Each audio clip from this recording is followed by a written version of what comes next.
விட்டுறேன் அப்படின்னு நான் பயப்படல. உங்கள் விஷயத்திலே நான் எது குறித்து அஞ்சுகிறேன் தெரியுமா?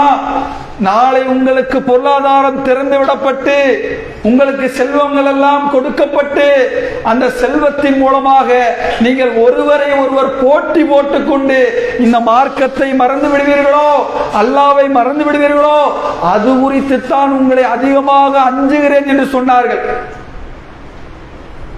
பொருளாதாரத்தின் மூலமாக வழி தவறி போய்விடுவீர்களோ என்று நினைத்தார்கள். இன்றைக்கு சர்வ சாதாரணமாக பார்க்கிறோம்.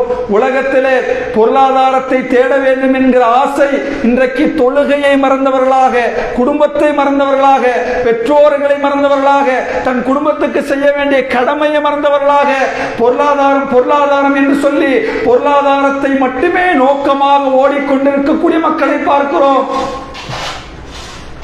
அல்லாஹ் சொல்லுகிறான், அல்ஹாக்குமுத் தகாசுர் ஹத்தா ஸுர்துமுல் மகாபிர்.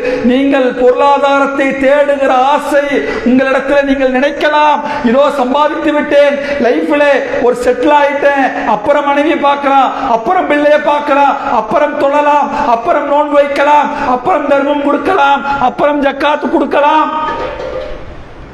நினைக்கலாம். ஓடுவீர்கள் ஓடுவீர்கள். அல்லாஹ் சொல்லுகிறான், அல்லாஹ் சொல்வது உண்மை. அல்லாஹ் சொல்லக்கூடிய வாக்குறுதியை பாருங்கள். உங்கள் வாயிலே மண்ணறைகளை நீங்கள் சந்திக்கிற வரை அந்த ஆசை உங்களை விடவே விடாது என்று அல்லாஹ் சொல்லுகிறான்.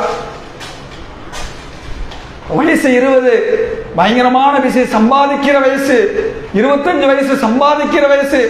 சம்பாதிக்கிற வயசுலாம் தொழ முடியுமா? அதுக்காக 10 நிமிஷம் ஒதுக்க முடியுமா? 10 நிமிஷம் ஒதுக்கி வந்தா என்னுடைய வேலை யார் பார்ப்பார்? என் குடும்பத்தை யார் பார்ப்பார்? என் மனைவியை யார் பார்ப்பார்?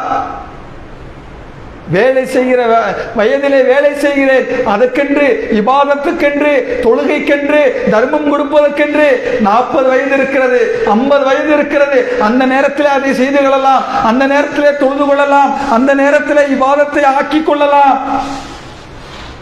அல்லாஹ் சொல்லுகிறான், பொருளாதாரத்தின் பின்னால் நீங்கள் ஓட ஆரம்பித்தால் நீங்கள் ஜனாசாவாக மாறுகிற வரை சக்கராத்துடைய நேரத்தில் கூட என்ன சொல்வீர்கள் தெரியுமா?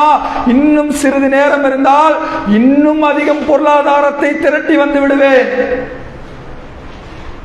மௌத்தா போகிற நேரத்தில் கூட, மருத்துவமனையிலே இதுதான் உங்களுடைய கடைசி மூச்சு என்கிற நேரத்தில் கூட. அதனால்தான் ரசூலுல்லாஹ் சொன்னாங்க, ஆதமுடைய மகனுக்கு 2 ஆசை அதிகரித்துக் கொண்டே செல்லும். ஒன்று, அவன் வாழ்நாள் அதிகமாக வாழ வேண்டும் என்று ஆசைப்படுவான். இன்னொன்று, பொருளாதாரம் வேண்டும் என்று அவன் ஆசைப்படுவான் என்று சொன்னார்கள். எனவே ரசூலுல்லாஹ் பயந்தார்கள், இந்த சமுதாய